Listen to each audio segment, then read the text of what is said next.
Mühendisliğin ve arabaların başkenti Stuttgart. Beğendin mi? Alalım mı? Erkek kokuyor burası. Bu yollarda yürüyorduk. Yürüyor muydunuz sadece? Bu yollarda sadece yürüyorduk.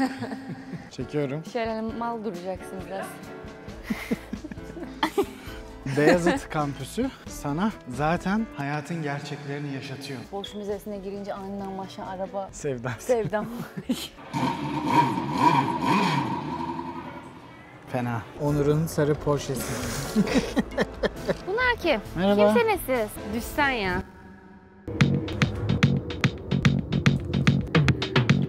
Geldik. 7 saatlik yolculuğun Sonuna geldik. sonunda. Oradan oraya ata ata kendimizi. Ama konforlu yani tabii.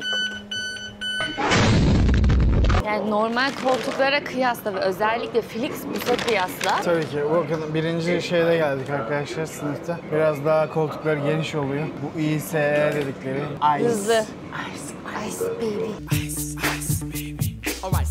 Ve bir torba yemek yiyip Diğer içtik. sandviçler bitti mi? Bir üçlü sandviç sırtımda Var sıçrattım. mı? İyi bari. Bu arada çok ilginç bir şekilde benim ayaklarımı vurdu ayakkabım. En rahat ayakkabım biliyor musun? Bu tren yolculuğunu mu bekledim? Evet. Hem de çoraplar şekli yani. Hani vuracağı şekilde değil. Terliğim var artık.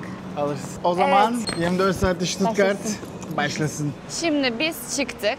Sanırım bir tadilattan geçiyor Hauptbahnhof değil mi Aynen. onu? Buraya yeni öğrenciler gelecek, turistler gelecek. Aslında burası gerçek tren garı ama S21 diye bir proje var. Yaklaşık 15 yıldır herhalde devam ediyor. Şunun bak karşısında da bak şurada da S21'i protesto eden şey var. O da 15 yıldır orada duruyor. Şu. İstemiyorlar. Aynen. Aynen. Gereksiz para harcamak olarak görüyor insanlar. Şehir böyle hani eski sistemlerde bir yerde duruyor. Trenler geliyor buraya sonra trenler Her yer geri öyle. çıkıyor Roma, ya. Milano. İşte bunu istiyorlar ki bunu aşağıdan girsin. Bir daha gir çık yapmak zorunda kalmadan aşağıdan girsin ve şey olsun. Kocaman bir şey yapalım yer altına diye. Şu an bulunduğumuz yere. Ama işte çok zor yani kurulmuş şehrin altına öyle bir şey yapmak. O yüzden yaklaşık 15 yıldır normalde çoktan bitmesi gereken proje. Bitmedi. S21 yani büyük ihtimal 2021 yılında bitmesi gereken proje. Yani böyle otobüslerle sanırım üniversiteye gidecekler değil mi? Evet evet. Bir de özellikle şu anda galiba S-Bahn'larda da sıkıntı var. S-Bahnlar da çalışmıyor gibi. S-Bahn'lar da şu an çalışmıyor. Şu an otobüs var. Otobüsle gideceğiz Bir de biz de. U-Bahn var galiba. U-Bahn'lar var, S-Bahn'lar var. Her yerdekinden var ama işte şu an bir sıkıntı var büyük ihtimal sistemde. Biz ne yapacağız Stuttgart'ta? Feiringen kampüsüne gideceğiz. Stuttgart Üniversitesi'ne, Hochschule Medya Okulu'na, Medya Üniversitesi'ne gideceğiz. Onların kampüsüne gideceğiz. Sonra Porsche Müzeyum'a gideceğiz. Ondan sonra da şehrin içinde Schloss'tu işte buralarda ne var ne yok diye buraları keşfedeceğiz. Buraları Yakın gezeceğiz. mesafede trenle de gidebileceğimiz yerleri 24 saatin içine entegre etmeye çalışacağız. Ona bakalım. Bakalım. Aynen. Ama önceliğimiz şey olsun, Stuttgart olsun. Aynen öyle. Bu da gitti.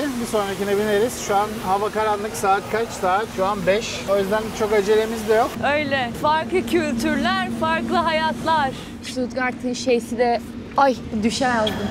60 arkadaşlar. Evet, Berlin'in ayı mesela. Bu arada bizim Berlin'de ışıklarımızda doğu tarafında şapkalı adamlar var. Buranın ışıklarında da Şirin Baba var. Şirin Baba var. Gözükmüyor herhalde ama yakından gösterebildiğimde size. Bir şey, bu Şirin Baba değil. Bu başka bir şey. Tamam Şu böyle garip bir şey yani. Bu ne abi? kırmızısı ama Şirin Baba gibi duruyor. Belki kırmızı. Wow.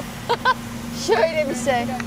Hocam Evet. neredeyiz ya? Stuttgart Feiringen kampüsü. Stuttgart Üniversitesi Feiringen kampüsünün oradayız. Arkamda gördüğünüz S-Bahn durağı şu anda çalışmıyor ama bir 10 güne falan tekrar çalışacak Hauptbahnhof'tan buraya trenlerle Ulaşım olarak gelebiliyorsunuz. bayağı okeyiz yani. Mükemmel yani aynen. Biz ne kadar da geldik? Biz de yarım saatte falan geldik ama. Otobüsle geldik. Otobüsle geldik. Daha kısa sürüyor. 20 dakika falan sürüyor. Evet. 15-20 dakika sürüyor. Bakın Maschinenbau. Burası daha teknik bölümlerin olduğu yer. Mühendislik Mühendislik fakültesi. fakültesi ve biyoloji, kimya, fizik Evet. fakülteleri burada. Böyle. Sosyal bilim, daha felsefe ve hani Kunst tarzı olanlar Stadtmitte'de Şehrin yani içinde. şehrin içinde. Orayı da gezeceğiz ama oraya daha sıra işte. gelecek. Biraz daha şehrin içine girdiğimiz zaman. Şu aralarda şeyler var, yurtlar var. Burası kocaman bir tesis gibi bir şey. Yani zaten kampüs zaten adı üzerinde de öyle şey. Tek binadan oluşan kampüs gibi bir şey değil yani burası. Şimdi buraya ilk geldiğimde benim izlenimim şahsen şöyle oldu. Benim okulum hapishane. Okul açı HVR üniversite vlogunu izlemeyen varsa anında daha videonun başını şuraya bırakayım. Ben de orada master bölümümü okudum. Söylemek istedim arkadaşlara. Evet tabii burası oraya göre Karşılaştırılamaz. Ama böyle okulların da olduğunu söylemek isterim. Berlin'de biraz daha sınırlı üniversite çeşidi var ya. Bakın burası da informatik, elektroteknik yani yazılım ve elektronik mühendisliği. Bakın bunlar hep yurtlar, böyle şeyler var etrafta. Kalacak yerler var. Yani burada okumak istiyorsanız ve şanslıysanız ve bu kampüste de bir yurt bulursanız büyük ihtimal buradan çıkmadan hani burada kalıp yürüyerek okula gidip ya da işte bisikletle okula gidip dersinize girip dersinizi çalışıp ondan sonra da tekrar evinize gidebilirsiniz. Ve şehir yaşamına da hala yakın olacaklar. Şehir yaşamına yani 15 tamamen dakikadasınız. kırsal bir... Ama ses yok yani bayağı o konuda güzel. Tam öğrenme yeri diyebiliriz yani. Daha ileride burada birkaç tane, burası bir kampüs ama burada birkaç tane okul var. Daha önce benim de okuduğum bir tane de medya okulu var. Başka Stuttgart diye Üniversitesi diye de geçmiyor. Hochschule der Medien diye geçiyor yani medya yüksek okulu diye. Bir de oraya doğru gidelim, oraya bakalım. Oranın yolu üzerinde de gene böyle yurtlar ve kampüs şeyleri vardı. Bak şurada görüyorsunuz şişeleri falan da buralar şey oluyor böyle yani gruplar oturuyor sohbet muhabbet. Şurada şey var zaten. Gel onu da gösterelim. Gösterelim. Bak bunu yeni açmışlar dijitalleşmenin getirdiği benefitlerden. Hatta Otomatlar. bak şurada bak her şey yazıyor. Bak Bauingenieur inşaat mühendisliği 7. binaymış. Termodinamik ısı teknikleri 6. bina. Makine 9'da falan filan diye nerede ne varsa burada da şurada da var bir tane daha. Bir de şuraya şöyle bir şey yapmışlar öğrenciler için. Hem yaşayanlar hem şeyler için. RB. Buraya bakın makinelerden oluşan bir şey kurmuş. İstediğiniz zaman girip burada çok iyi. hemen bakalım fiyatlara da. Fiyatlar da gayet market fiyatları bu arada. 2.99'a hazır Bir de şey sandviçler ama var. GoFresh de Almanya'da iyi markadır, onu da söyleyelim. Ya zaten RV'de de 2.99'a satılıyor yani. Bak böyle taze sıkılmış portakal suyu. Bu arada kahve alsak mı? Evet alabiliriz. Bizde bakın Capri-Sun klasik bir sürü içecek su çeşitleri. Her şey fiyatı, market fiyatı. Market fiyatı. Öğrenci Burada da kazıklama tatlılar yok. var. Hatta tereyağı mı satıyorlar? Yok kahve satıyor. Yok. Tereyağı reklamı. Kahve evet. Hadi alalım o zaman. Bir de. Hadi kahve alalım. Biz ne alıyoruz? Aa sigara da geliyor. Sigara da veriyor. Vay. Çok değişik bir sistem. Sigara da veriyormuş. Aykos. Aykos veriyor. Bira veriyor. Vay anasını satayım, okul kampüsüne bak. Evet yürüyoruz arkadaşlar. Şurada üniversitenin biblioteki var. Kütüphanesi var. Onur gençlik yıllarına döndü. Evet gençlik yıllarıma döndüm. Anlatın Onur Bey deneyimlerinizi. Neler yapıyordunuz? Bu yollarda yürüyorduk. Yürüyor muydunuz sadece? Bu yollarda sadece yürüyorduk. Biri benim skuterımı mı çaldı? Geri getir diyor. Haklı, buradan sesleniyoruz. Çocuğun skuterını da geri getirin. Çocuğun skuterını geri verin. Bu ne kocaman değil mi? Şu şeyde görüyor musun bak Wohnen Almant 1.3, Wohnen Streusecker 1.3. Evet. Burada hep yurtlar var böyle. Şöyle biz nereye gidiyoruz ona da bakalım. Şunu yapalım. Bak mesela burası da misafir öğretmen evi. Şurada da demin Medya Üniversitesi şurada kalıyor. Oraya doğru gideceğiz ama burası da yurtların olduğu yer. Bakın o. Dedik ya demin Wohnen bilmem ne diye böyle 1'den 3'e kadar. Zaten yazıyor. Aynen buralar yurtlar. Geldiğiniz zaman başvurursanız buralarda da kalabilirsiniz. Ama önceden başvurmakta fayda var. Tabii ki. Çok hemen öyle pat diye çıkmıyor. Neyin ne kadar yaptığı, neyin ne kadar kaç para olduğu, işte nereden başvurulduğu da Berrakko hizmetleriyle sunuluyor efendim. Buradan size de tekrar bunu belirtmiş olalım. Gerçekten bitmeyen bir kampüs. Bakın Deutsche Kolleg. Benden hizmet alanları detaylı tabii ki bir String-Kolleg rehberi hazırlamıştım. Burada ne diyor? 285 euroymuş her ay. Aylık 285 euro. Burada da şeyler yazıyor. A1, A2 hangi şeylerde olduğu. Bak genel olarak mesela şöyle söyleyeyim. Bazı okullar sıfırdan dille de kabul ediyorlar. Bu Deutsche Kolleg her okulda yok. Evet. Ve hani bu kadar intensif bir kursa iyi bir fiyat diyebilirim. String-Kolleg de normalde hazırlık tarzında bir şey. Genelde İşte Almanca seviyeniz ya da aldığınız derslerin seviyesi biraz düşükse sizi o seviyeye getirmek için, üniversitenin seviyesine getirmek için okul öncesi, üniversite öncesi bir eğitim veriyorlar. daha kısa özet geçmek gerekirse de eğer Türkiye'de lisansa başlamadıysanız yerleşseniz dahi geçmeniz gereken bir süreç. Evet, burada enteresan bir köprüden geçiyoruz. Yaylı maylı. Sallanıyoruz. Evet arkadaşlar, bir zamanlar benim de öğrencisi olduğum Stuttgart Medya Üniversitesi de burası ayrı bir üniversite. Stuttgart Üniversitesi ile alakası yok. Yani kampüs aynı ama hani Stuttgart Üniversitesi'nde öğrencisi değilsiniz. Stuttgart Medya Üniversitesi'nde öğrencisisiniz. Buranın olayı şu, burası daha çok medya işlerinde ama daha işin biraz daha matbaa kısmıyla daha haşır neşir. Gazetecilik, gazetenin basımı vesaire bunlarla daha şey. Ve o zaman yani yaklaşık ben 10 yıl önce burada okuyordum. Ben okurken Avrupa'nın en büyük matbaa, bir üniversitedeki en büyük tesisi, matbaası, hani matbaa ile ilgili makineleri. En büyüğü St. Petersburg'daki Medya Üniversitesi'ydi. Aynen. İkincisi de burasıydı. Öyle bir üniversite burası yani. Tabii ki şu an kapalıdır. Giremeyiz ama İstanbul İktisat mı, HDM mi? İstanbul İktisat. Değil mi? Tabii. Yani böyle insanlara anlatıyoruz ama bir de bilsinler yani hani bizim de iyi İstanbul üniversitelerimiz İktisat'ta- var. İstanbul Yani. İktisat'ta Ya da vardı. Beyazıt kampüsü sana zaten hayatın gerçeklerini yaşatıyor. Cuma günü dersten çıkıyorsun. Dersliğin önünde 30 tane çevik kuvvet. Çıkıyorsun işte camiden, cumadan çıkanlarla solcular birbirlerine girecek, arada polis tutuyor. Şimdi orası başka. İktisat, hani siyaset okumak Ya için. şu anda da belki aynı olmayabilir senin dönemin hani. Yani Gelin gelin bak bak şöyle çaktırmadan. bakalım şeylere. Buralar böyle. Keyifli. Derslikler biraz daha işte şey gibi, coworking space gibi üniversitenin içi de. Tabii girip gösteremiyoruz arkadaşlar. Evet, şu an burası kapalıdır çünkü Hochschule'ler belli dönemde Ağustos aylarında kapanıyor. Şu an biz Ağustos ayındayız. Her ne kadar siz bunu daha geç izleyecek olsanız da. O yüzden onlar komple kapanıyor girişleri. Abi şuraya baksana ya.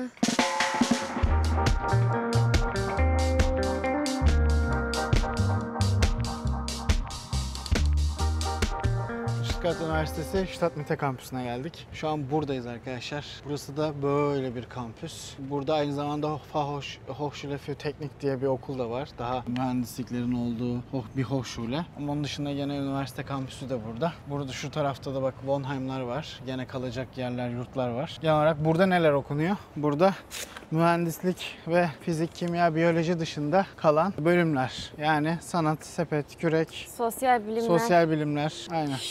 İşletme. Sosyal bilimleri direkt kürek yaptı fark ettiniz mi? Aşk olsun. Bunu bir Öyle, saygısızlık. öyle demiyorum. Sanat, bok, püsür, kürek. Onun yanında. Neyse bunu bir... Evet. Gelin gelin bakın burası meydan. Güzel Ay bir... şey diyeceğim çok uykum var ha. Aşırı uykum var yani size anlatamam. Burası Arkitektur und arkitektur. Stadtplanung. Mimar Sinan buradan çıkıyor. Mimar Sinan olmak istiyorsanız şu Stuttgart'ta. Burası filozofi. Hayır. Fakülte 9 ve 10. Wirtschaft ve Sozialwissenschaften. Benim Evet. bölümüm yani. Aynen. İktisat ve Heh. sosyal bilimler. Bakın sanat, entelektüellik kokuyor. Gördünüz mü? Fakülte 9-10.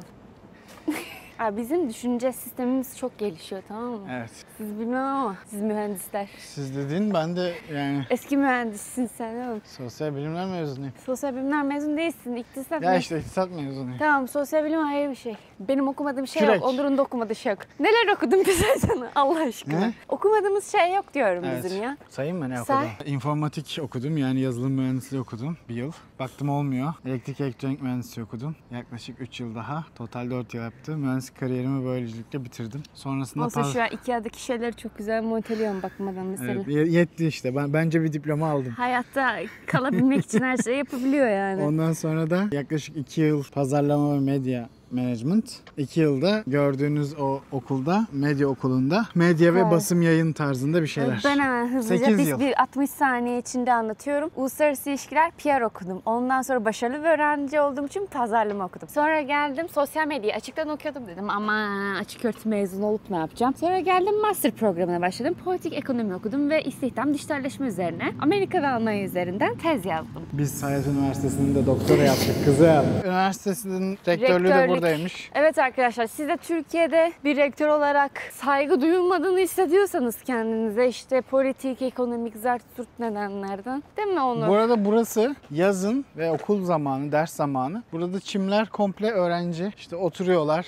İslam Üniversitesi'nin bahçesi gibi oluyor Beyazıt Marjinal. kampüsü. Aynen ağacın Marjinal. altında oturuyorlar. Birileri bir şeyler çeviriyor. Abi Birileri bira gelenlerin içiriyor. tipinden belli zaten de. Aynen. Beni çekme bahanesiyle çekebilirsin. Demin Gayet de biz karşıdan karşıya geçerken, böyle geçerken garip de bir 20 kişilik bir grup insanlar vardı. hatırlıyor musun? Aynen öyle. Gayet farklı kültürler, farklı tatlar, dokular. Sosyal bilim. Artık üniversite faslını bitirip şehir faslına geçebiliriz diye. Dur bir dur. Üniversite faslını bitirip geri gidelim, düşeceğim. 2 euro. Bir anlamı vardır belki. Bırakıyorlardır. öyle. Liberté, egalite, Fransa'nın parası. 2 euro. Ne yapıyoruz? Şehir turuna mı geçiyoruz onu? Evet arkadaşlar, eğer üniversite faslınız bittiyse, yeteri kadar bütün inputları aldıysanız, geri kalan bütün sorularınız için Berrakko danışmanlık hizmetlerimizden yararlanabilirsiniz. Sizin için indirim kuponları da tahsis edeceğiz. Şimdi Stuttgart'a başlayalım. Nereye ışınlandık? Şimdi burası şu an ekmekleriyle ünlü sabah 7'de açılan bir yermiş. İsmini şu şekilde biraz uzun olduğu için. Treiber Spezialitäten Bäckerei. Yani uğraşamayacağım sabah ama sabah 7'de açılıyormuş aynen. Akşam 8'de kapanıyor. Bakery. Şöyle bir yer. Bakery. Ve ne söyledik? Tek domuz olmayan şey mozzarellalı ve Domatesli mozzarella domatesli sandviçte böyle. şey. Portakal Bayağı suyu. büyük duruyor. Portakal Ne kadar suyu. ödedik? 18 euro. 2 kişi. Pahalı. Pahalı bence de ama tuvalet ihtiyacımız var. Sabahtan beri ayaktayız ve hani portakal suyuna falan böyle Şeker. bir şeker, bir enerji. Şöyle. Şeker. Bu videoda alkol görmeyeceksiniz arkadaşlar. Yemin edebilirim size. Ausbildungszentrumun önünde çekildim. Çok anlamlı. Ausbildung mu yapacağım Porsche'da? Evet. Bu anlamlı olacağını düşündüm. Güzel bir anı. Ausbildungszentrumun önünde. Ne diyorsun? Biz her trene bindiğimizde uyuyacağız oluyor. Uya yazdım yani.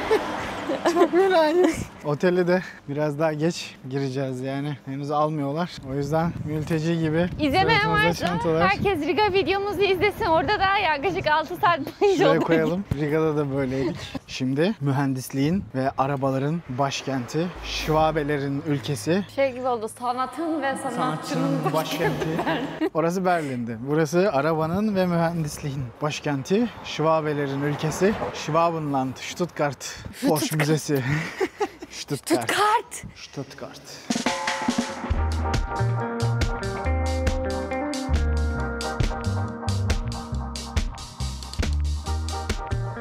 Beğendin mi? Alalım mı? Satayım sana. Satayım sana. Satayım sana. Şunun rengi daha güzel gibi. Tabii canım. Porsche'm olacak bu rengini hayatta kullanmam. Yani olacaksa seçme lüksümde olacak kadar zengin olmam gerekmiyor mu? Evet. Çok güzelmiş bu arada. Bunları açabiliyor muyuz? Açabiliyor muyuz lan? Yok be. Şu daha güzel. Yeşilimsi bak. Evet. Az tam benlik. Bu arada Alalım bir tane. bak içini çekebiliyoruz. Yani bu üstte açılanlar değil mi? Üstü açılıyor mu bilmiyorum ama şöyle bir içi var arkadaşlar. Aman Allah. Aman. Güzelmiş rengi. Koltuklara bakın. Erkek kokuyor burası. Erkek mi bakıyor?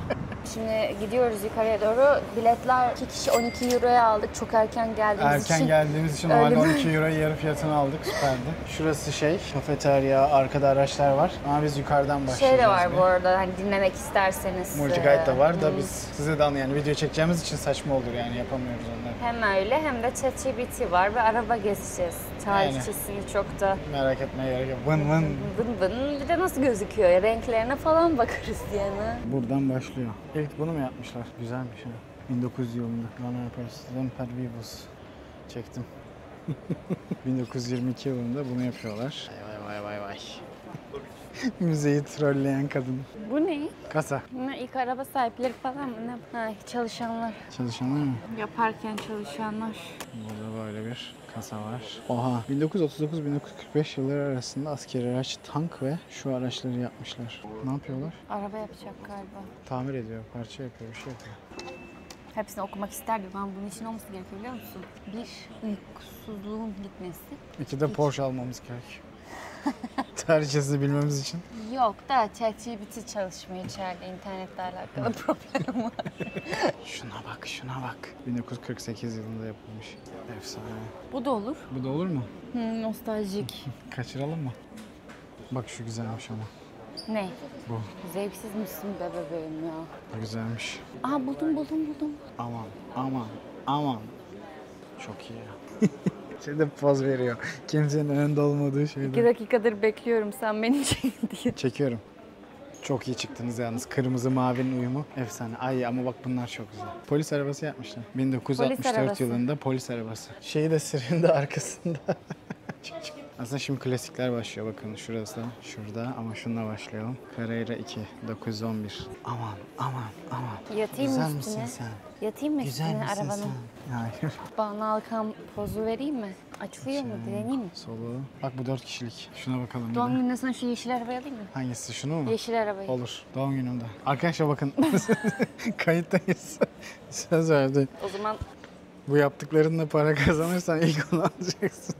bunlar güzel değilmiş. Zamanla iyileşecek tabii ki. Daha günümüzün şartlarına uyum Bak sağlıyor. burada 911 gene. 1964 yılında. Şöyle iç konsolu da gözükmüyor ama bunun da rengi. Stormbird'müş bunun adı. Onur. Bu da Porsche 911 2.0. Güzelmiş. Stormbird. Bitte nicht betreten. Şimdi geldik. Geç bakalım. Bütün arabalarla da şeyin olacak.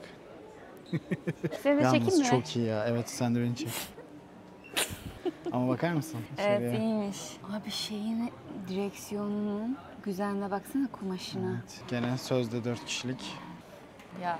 Bunu Bak bekleyeceğiz. sadece bana yapmıyormuşum Evet. gördün mü? Ben de çekileceğim. Tamam, Bak bekliyorum. şimdi şu an bunu yapıyoruz. Çekiyorum. Şöyle mal duracaksın biraz.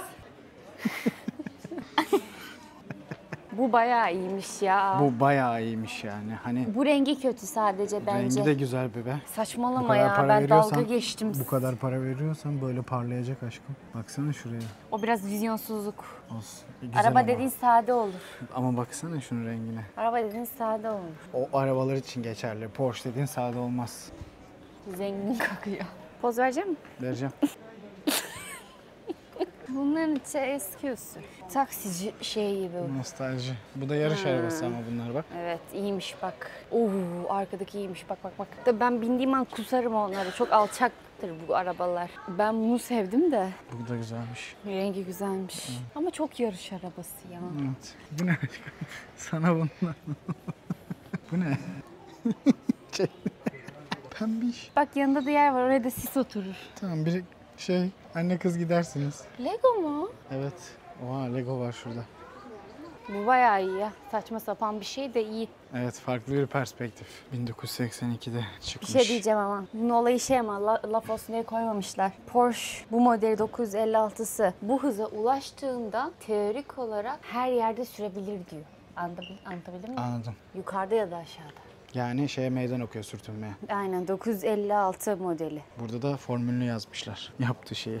Aynen öyle. Porsche Müzesi'ne girince aniden başlayan araba Sevda. sevdam. Burada da gene bir NASCAR mı? Bu ne arabası? Yarış arabaları 911. Alman. Ben Almanım diye bağırıyor. Bu da güzelmiş ya. Evet üstü açık. Keyifli bence. Mit Motor ohne Dach. Bakın. Porsche'un Formula 1 aracı. McLaren 95 model. Gene böyle çirkin bir Porsche. Bak hep uzun burunu fark ettin mi? Akordiyonlu. Evet. Bunlar artık yeni ama. Panamera. Hibrit bu. Evet. 2024'te çıkmış. Araba çok güzel. Aa, Ay. elektrikli. Ay içini çok güzel yapmışlar onu. Wow.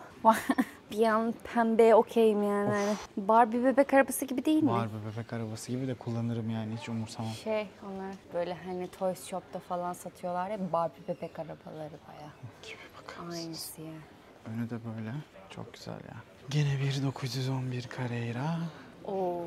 Gene bir Carrera 911. Bu ne abi uzay mekiği. Bunlar artık şey yani evet. Efsane arabalar. Spider zaten şey. Aynen. Herhalde 2013 beni bir Arap şeyhi almalı diye bağırıyor. bir an şey zannettim. Sen diyorsun. Benim bir Arap şey. Niye?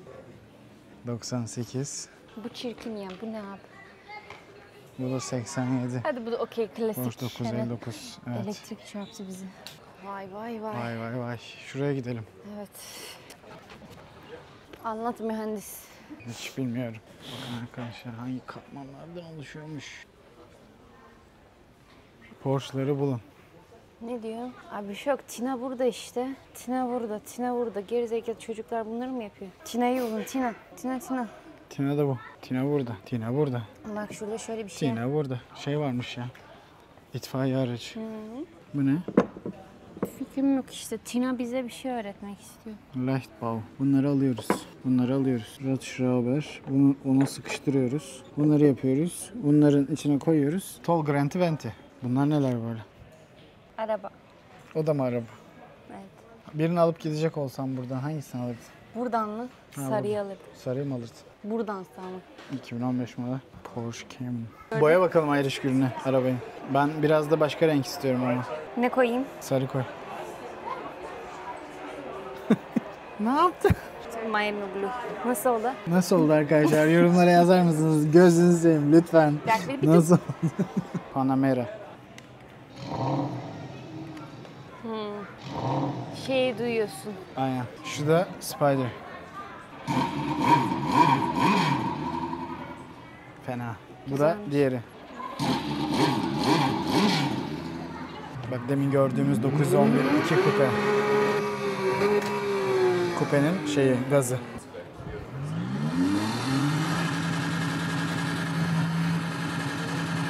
Motor sesine azanlar. Man. Motor ve araba ve adamlar diyorum. Başka bir şey demiyorum.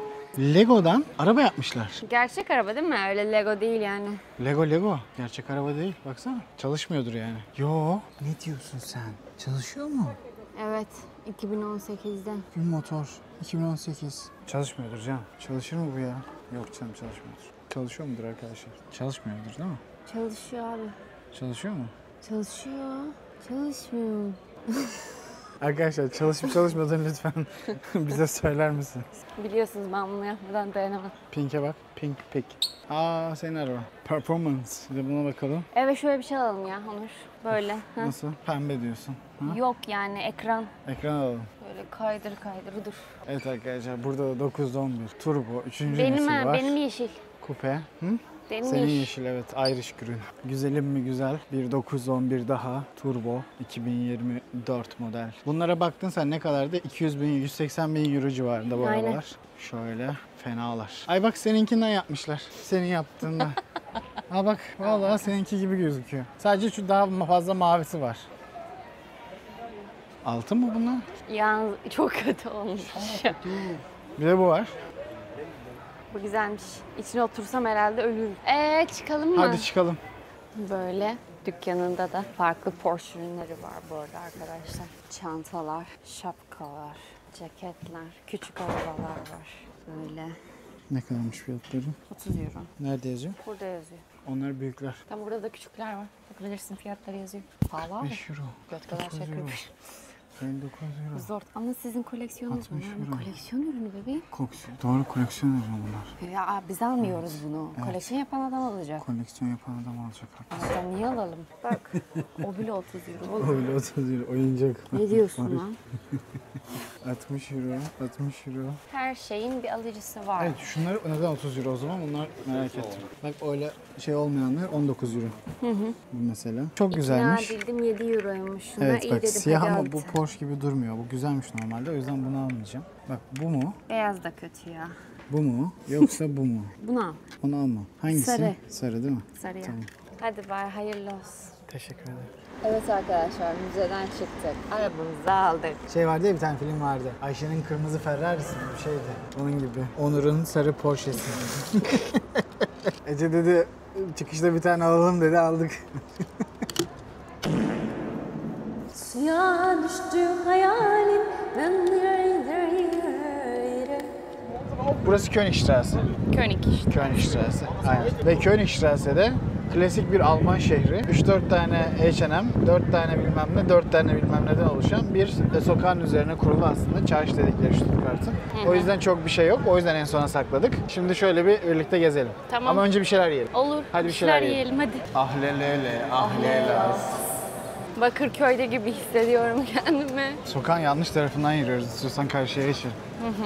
Şu ana Aradığınız kadar- her şey bu sokakta var. Ne aradığınız konusunda değişir işte yani. Mesela Cost var, New Balance, bütün hani böyle Alışveriş hatırı sayılır yapabileceğiniz. bilinen Massimo Dutti, Kiko, Pandora bile var. Yani Uniqlo. Her bile Onur'un dediği gibi şey. Alışveriş sokağı. O yüzden Bakırköy'de. Hani Bakırköy'e çıktığın zaman İstiklal Caddesi. o da olabilir. Ya mutlaka şimdi biz 24 saatte buradayız ama daha uzun süre buraya okumaya geldiğinizde ya da yaşamaya geldiğinizde daha güzel mesela 3. nesil lokantalar ya da hani kahveciler falan keşfetme ihtimalimiz ara sokaklarda çok daha yüksek. Ama biz buraya gelmişken Käse Spitz'i konuşamıyorum. Spitz'le yemek istiyoruz. Almanların... Schwäbisch Küchesi'ni. Aynen. Aynı zamanda bir de ne yiyeceğiz? Schnitzel. Schnitzel yiyeceğiz. Tam bir Alman mutfağı. Aynen, bir Güney doyuracağız Almanya kendimizi. mutfağı. Burada bu ürünler meşhurdur, yenir. Biz de gelmişken yiyelim çünkü gerçekten hiçbir şey yemedik, sıfırız. Bak Primark açılmış buraya. Yok muydu eskiden? Eskiden yoktu. Aa bak şey de varmış. Berlin'deki Disgusting Food Museum. Yeteneklerini dene diye. Orada tırmanış, şurada kaykay. Yeteneklerini hackle. Burada da futbol. Çocuklara şey yapıyorlar. Bence güzel düşünülmüş bir olay. Bak şurada da bisiklet var. Ben de asla Şurada da açılmayan basketbol var. bir skill set. Bisiklet. Evet. Ece sabah ChatGPT'ye dedi ki Stuttgartlılar ne yapar? Bize Yemin aldığın ediyorum. cevapları paylaşabilir misin? Yemin ediyorum sordum, ChatGPT'ye sordum.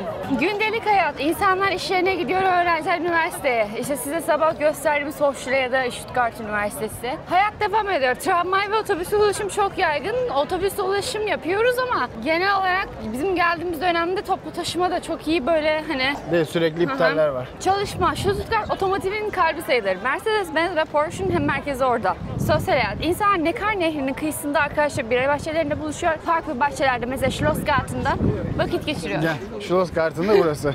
Burası arkadaşlar. Sonra işte kültür etkinlikler, Stuttgart Balesi, opera, tiyatro ve müzeler. Müzeler demiş işte. Gittik yani Porsche Müzesi, Mercedes-Benz Müzesi. Hayvanat bahçesi diyor. Alışveriş Geceler'de Königstrasse diyor. Aha da geçtik. Königstrasse'nin yarısını zaten böyle devam tamamladık. da ediyor burada. Burası Bahnhof oluyor aynen. Bir tek Volksfest diyor.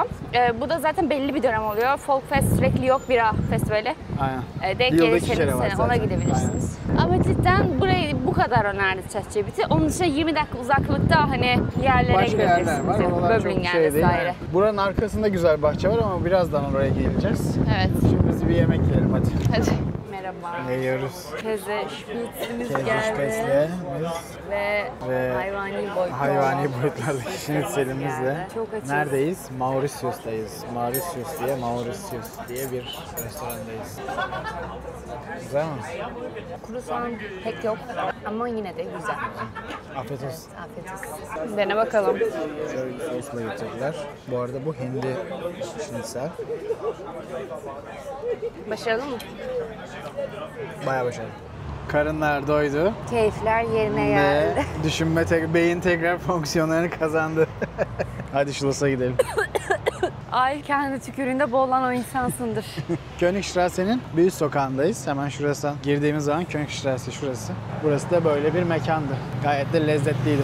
Hadi Bayağı bakalım. lezzetliydi. Değil mi? Bir öneri daha yapalım. Hemen şurası Mauritius'tu. Şimdi geldik buraya karşıya geçtik. Şurası Plaza Republik yeri. Burada gayet güzel bira içiliyor. Şu an Stuttgart'ın da ilk sezon maçı var. Şurası da bir gene mutfağı. Schwäbisch mutfağı. Oraya oturacaktık ama Aynen. Mauri'yi denemek istediğimiz için orayı tercih ettik. Ama bu iki yere de gene gelebilirsiniz. Bu arada şu an dolu yani ama yoksa gayet keyifli bir Biergarten bence hani yolun ortasında kendi halinde. Evet şu an bugün maç günü olduğu için böyle kaotik duruyor. Tam olarak nerede olduğumuzu anlayacaksınız şimdi. Sarayın olduğu yer. Kraliyet Pasajı'ndayız. Bak ya beni nerelere getiriyorsun böyle. Evet, sen bir prenses olduğun için. Ve karşınızda Stuttgart'ın Schloss'u. Yani Stuttgart Sarayı. Bir Roma değil ama buranın da çeşmeleri var. Yani olması bile güzel bir şey bence. Hadi ben giriyorum. Hadi kızlı gibi. Yapmayın abi bir şey söyleyeyim mi? Çok Elektrikli veya elektrik Çok sistemi var ya tehlikeli içinde. Çok buluyorum. tehlikeli cidden. Bu hani siz yüzün diye yapılmış bir şey değil. Hani. Evet. Evet Schloss ya. Schlossgarten'da günün keyfini çıkarın. Bir sola yuvarlanın bir sağa yuvarlanın. 24 saatte Stuttgart. Stuttgart. Şurası eski kale gibi bir yer. Şu an müze olarak kullanılıyor. Württemberg Müzesi olarak kullanılıyor. Aslında şöyle söyleyebiliriz. Ben onun hikayesini de bir sonraki bölümde Karlsruhe'de anlatacağım. Böyle egzantrik bir hikayesi var. Burası aslında şu anda Baden-Württemberg olarak bildiğimiz eyalet. Şu an Stuttgart'ın başkentliğini yaptı. Aslında daha önceden iki farklı ülke, derebeylik. Bir tanesi Württemberg, yani burası. Stuttgart'ın olduğu bölgeye Württemberg. Karlsruhe'nin olduğu bölgeye de Baden-Baden deniliyor. Ve aralarında bir çatışmalar var. Çatışma silsilesi var. Bir sonraki bölümde yani bizim için yani bir sonraki bölümde konuşacağız onu Karlsruhe'de. Yani Karlsruhe'ye giriyoruz. Bir sonraki 24 saat serimizde Kausure'deyiz. Burası da Şiverin. Şuralara bırakalım. Şiverin'e gitmiştik. Şiverin'deki gibi burası da bu eyaletin başkenti olduğu için arkamızdaki saray da şu anki eyaletin meclisinin olduğu yer. Yani Baden-Württemberg eyaleti buradan yönetiliyor şu anda. Tabii müzelik kısımları da vardır ama bir kısmı da meclis olarak kullanılıyor. Orada bir şey yok yani. Bu bilgiler için teşekkür ederiz Onur. Ne demek?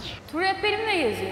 Nereye gidiyoruz? Arkaya. Arkada da güzel şeyler olabiliyor. Arkada da botanik gibi bir bahçe ve böyle gölet tarzı bir yerler var, hayvanlar var. Ama tabii Berlin'e göre düşündüğün zaman her şeyin biraz daha küçüğünü düşünmek gerekiyor. Bir Potsdam değil yani.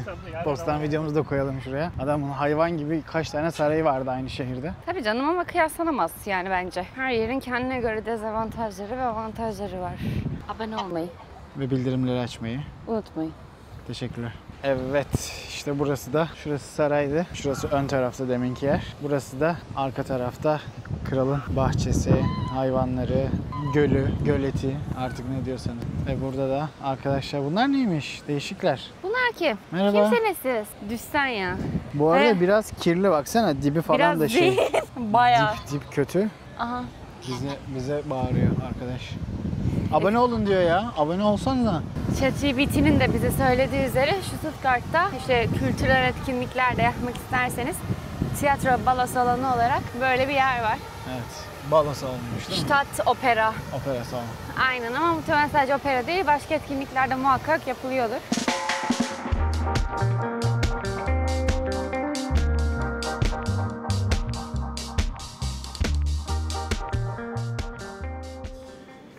Şehir kütüphanesi. Asansör yokmuş. Biraz hayal kırıklığı. Böyle CD'ler var. Ödünç alabiliyorsun dinlemek istersen. Boomer kuşağına güzel bir... Sunucuğa baksana neler var. Coldplay. Biyografi. Biyografisi var. Alıp kaçalım mı? Loud loss yapayım bir de müzik yani sesi kimse duymuyor sen. Evet. Kulaklığından duyduğun şekilde. Hepsi elektronik alet. Çok iyiymiş burası. 5. kat Bilim dünya. dediğin sen sanat bilim, medya, Evet. pazarlama falan. 5. kat dünya. Literatür. Literatür. 6. kat. Direction, kunst, zanat. 8. Biz Leben'a kadar çıkalım mı? Sen tek ben burada biraz müzik dinleyeyim. Sen burada biraz müzik dinle hadi. Ben çıkayım geleyim. Asıl olay 4. kattan sonra başlıyor. Buranın tam altı o pencereler vardı çektiğimiz. Sonraki 4 katta böyle gözüküyor. Dünya katında çeşitli her dilde böyle romanlar, kitaplar var. İspanyolca, Türkçe, İtalyanca, Fransızca, Rusça, Ukraynaca. Leyla ile Mecnun var. Çok zengin sayılmasa da büyük ihtimal Almanya'da başka yerde zor bulacağımız kitapları koymuşlar. Böyle oturma yerleri de var. Prizler var. Sen ne yaptın? Biraz gözlerimi dinlendiriyordum. Müzik kitaplarının arasında. Ben ruhumu Kitapların bana fısıltısını dinliyorum.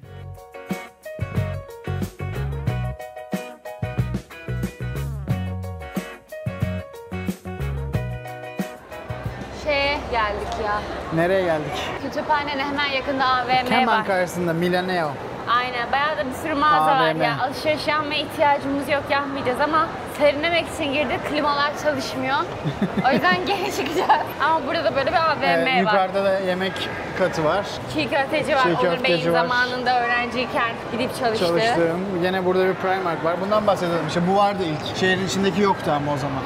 İlk bu açılmıştı. Şehre Primark gelmişti. Primark. Klasik bir bubble tea. Buranın en büyük AVM'si diyebiliriz aslında. Şu Stuttgart'ın değil mi? Evet, bu kadar işte. Yani Stuttgart tam 24 saatlik bir şehir.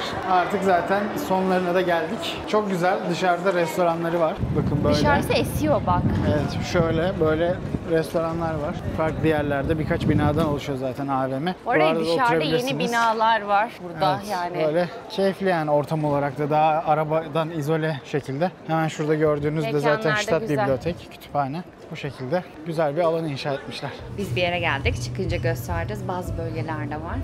Kasanın olmadığı ama alışveriş yapabileceğiniz bir yer. Bu şekilde her ihtiyacınızı buradan kendiniz açarak alıyorsunuz ve ödüyorsunuz. İçeride bayağı çeşit var. Biralar, atıştırmalıklar. Hatta böyle bir köşe var bakın. Kahvenizi alabilirsiniz sabah. Gezmeye çıkmadan önce ya da bir yere gitmeden önce. Hazır sandviçler, yiyecek şeyler. Ve fiyatlar gayet uygun. 4 euro, 5 euro, 3 euro. Gayet güzel. Her şey var yani.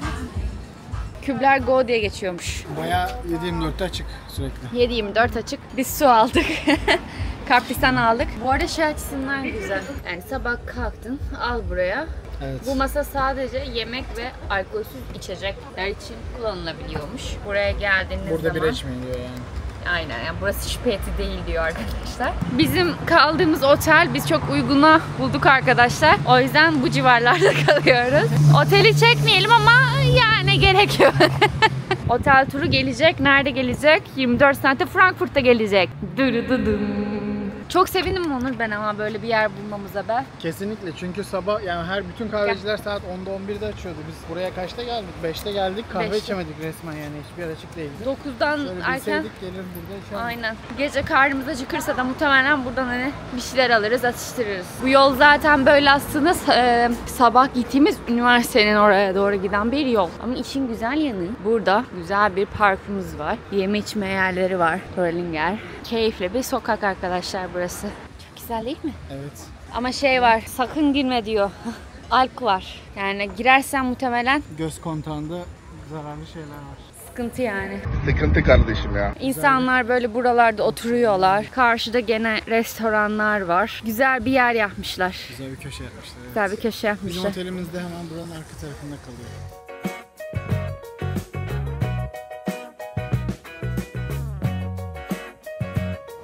Ne yapıyorsunuz Ece Hanım? Biz dönüyoruz, biz gidiyoruz. 24 saati bitirdik artık. Bakın S21 projesi. Yeni tren istasyonu yapıyorlar. Buradan daha mı iyi Bak, gözüküyor? evet. Evet, artık bitirmişler şeylerini de, çok kötü olmuş burası, böyle bildiğiniz şey gibi yani.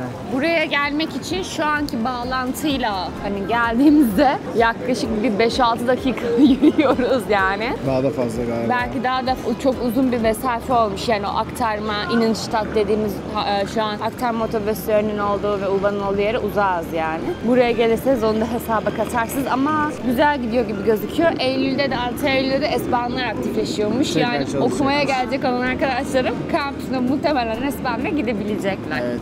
Umarım eğlenmişsinizdir ya da bir fikir olmuştur. Burası da böyle bir şehir. Bir sonraki durağımız neresi? Neresi? Karlsruhe'ye gidiyoruz. Bir sonraki bölümde Karlsruhe'de, hatta şöyle şuradan birazdan da bineceğiz. Bir sonraki bölümde Karlsruhe vlog gelecek. İzleyeceksiniz 24 Biz şu an saatte. yola çıkacağız ama siz sonra izleyeceksiniz. Ve gerçekten de 24 saatte çekiyoruz bu serileri. Şimdi bakalım Karlsruhe'de güzel bir okul gezisi bizi bekliyor. Böyle etrafı biraz gezeceğiz. Oraya okumaya giderseniz nasıl bir yermiş onu göreceksiniz. Kanala abone olmayı, bizi takip etmeyi, sevmeyi unutmayın. Üyeliklerimize göz atın. Desteklerinizi esirgemeyi, sizi seviyoruz. Evet, katıl üyeliklerimiz aktif. Bir bakın, bir bakın. Görüşmek üzere. Bay bay.